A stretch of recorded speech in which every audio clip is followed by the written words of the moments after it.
رسول خدا صلی اللہ علیہ وآلہ وسلم کا تعلق خاندان بنی ہاشم اور قبیلہ قریش سے ہے۔ جزیرہ نمائے عرب میں 360 قبیلے آباد تھے۔ ان میں قریش شریف ترین اور معروف ترین قبیلہ تھا۔ نسب شناس ماہرین کی اصطلاح میں قریش انہیں کہا جاتا ہے جو رسول اللہ صلی اللہ علیہ وآلہ وسلم کے 12ویں جد امجد حضرت نضر بن کنانہ کی نسل سے ہوں۔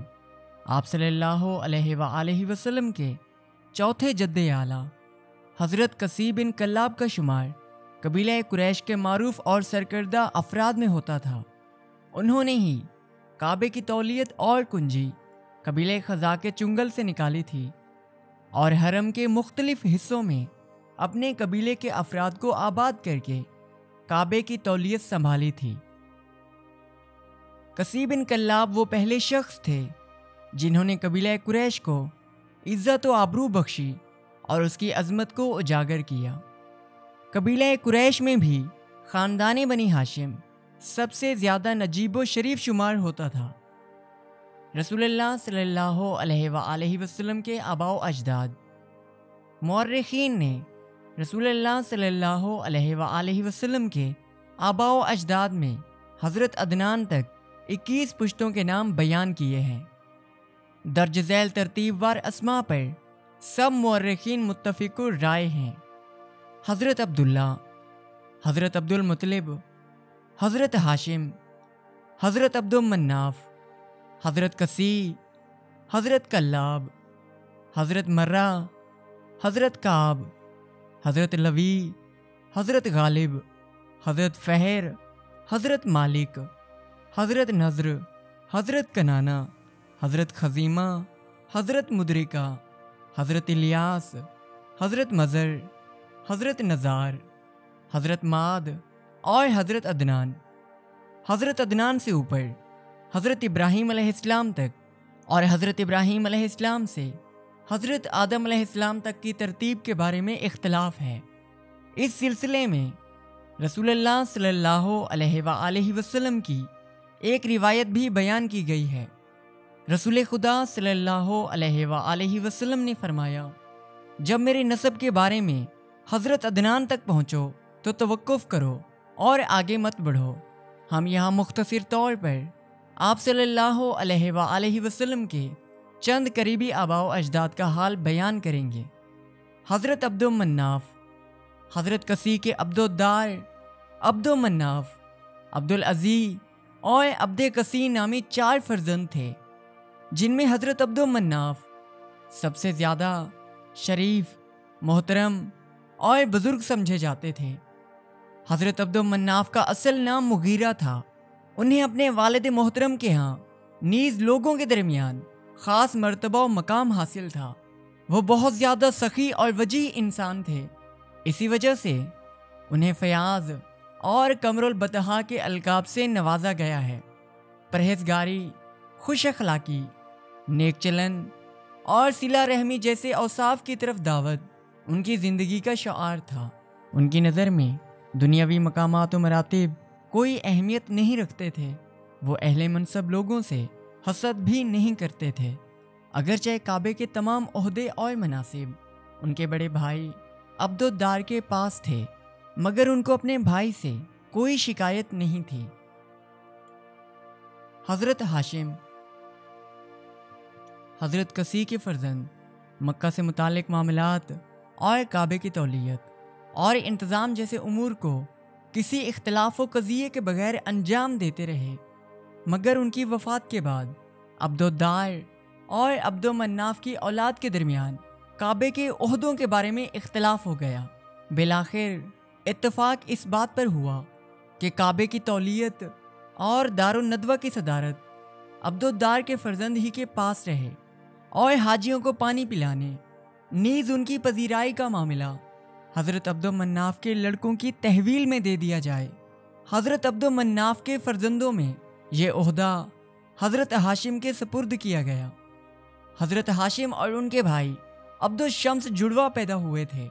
پیدائش کے وقت دونوں کے بدن ایک دوسرے سے جڑے ہوئے تھے۔ جس وقت انہیں ایک دوسرے سے جدا کیا گیا تو بہت سا خون زمین پر بہہ گیا اور عربوں نے اس واقعے کو سخت بدشگونی سے تعبیر کیا۔ اتفاق سے یہ بدشگونی اپنا کام کر گئی اور حضرت ہاشم اور عبد الشمس کے لڑکوں میں ہمیشہ کشمکش اور لڑائی رہی۔ عبد الشمس کا لڑکا امیہ پہلا شخص تھا جس نے حضرت ہاشم کی مخالفت شروع کی۔ امیہ نے جب فرزندان عبد المناف میں سے حضرت ہاشم میں عزت و شرف اور بزرگواری جیسے اوصاف پائے تو ان سے حسد کرنے لگا اور اپنے چچا کے ساتھ مخالفت پر اتر آیا۔ چنانچہ یہیں سے بنی ہاشم اور بنی امیہ کے درمیان اختلاف اور دشمنی شروع ہو گئی، جو ظہور اسلام کے بعد بھی جاری رہی۔ حضرت ہاشم اپنی ذمہ داری نبھانے میں کوئی کسر نہیں چھوڑتے تھے۔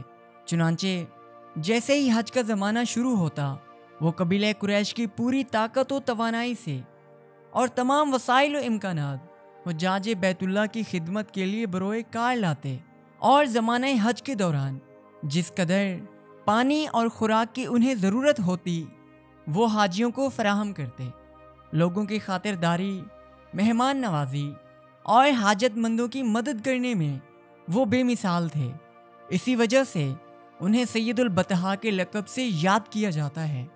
حضرت ہاشم کے پاس اونٹ کافی تعداد میں تھے، چنانچہ جس سال اہل مکہ قحط و خشک سالی کا شکار ہوئے تو انہوں نے اپنے بہت سے اونٹ قربان کر دیے اور اس طرح لوگوں کے لیے کھانے کا سامان فراہم کیا۔ حضرت ہاشم کے انحصاری اور نمایاں کارناموں میں سے ایک کارنامہ یہ بھی ہے کہ انہوں نے قریش کی محدود کاروباری منڈیوں کو جاڑوں اور گرمیوں کے موسم میں لمبے تجارتی سفروں کے لیے وسیع کر دیا۔ دوسرے لفظوں میں لوکل بزنس کو امپورٹ ایکسپورٹ بزنس میں ترقی دی اور اس علاقے کی اقتصادی زندگی میں حرکت پیدا کی۔ حضرت ہاشم علیہ السلام کا انتقال 20 یا 25 سال کی عمر میں ایک تجارتی سفر کے دوران غزہ میں ہوا۔ غزہ یہ فلسطین کا شہر ہے جو اسکلان کے مغرب میں واقع ہے۔ اس کے اور اسکلان کے درمیان تقریباً 2 فرسخ کا فاصلہ ہے۔ حضرت عبد المطلب حضرت ہاشم کی وفات کے بعد ان کے بھائی مطلب کو قریش کا سردار مقرر کیا گیا، اور جب ان کی وفات ہو گئی تو حضرت ہاشم کے فرزند حضرت شیبہ کو، جنہیں لوگ عبد المطلب کہتے تھے، قریش کی سرداری سپرد کی گئی۔ حضرت عبد المطلب کو اپنی قوم میں خاص مقام و مرتبہ حاصل تھا اور لوگوں میں وہ بہت مقبول اور ہر دل عزیز تھے، جس کا سبب وہ مختلف اچھے اوصاف اور فضائل تھے جو ان کی ذات میں جمع ہو گئے تھے۔ وہ عاجز و مجبور لوگوں کے حامی اور ان کے پشت پناہ تھے۔ ان کی جود و بخشش کا یہ عالم تھا کہ ان کے دسترخوان سے صرف انسان ہی نہیں بلکہ پرندے اور حیوانات بھی فیضیاب ہوتے۔ اسی وجہ سے انہیں فیاض کا لقب دیا گیا تھا۔ رسول خدا صلی اللہ علیہ وآلہ وسلم کے دادا بہت ہی دانش مند اور بردبار شخص تھے۔ وہ اپنی قوم کو اخلاق حسنہ، جور و ستم سے کنارہ کشی، برائیوں سے بچنے اور پست باتوں سے دور رہنے کی تعلیم دیتے۔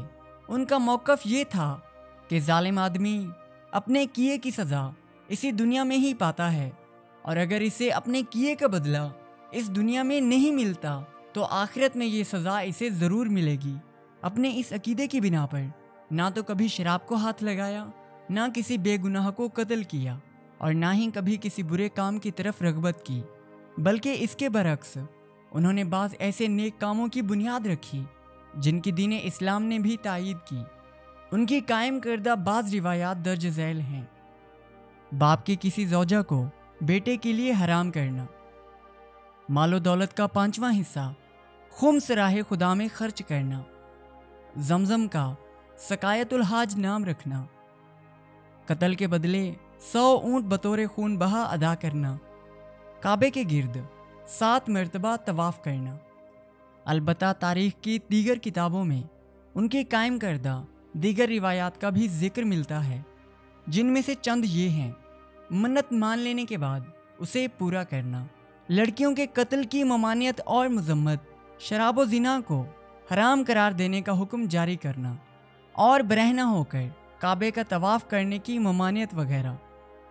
واقعہ فیل: حضرت عبد المطلب کی زندگی میں جو اہم واقعات رونما ہوئے ان میں سے ایک واقعہ عام الفیل تھا۔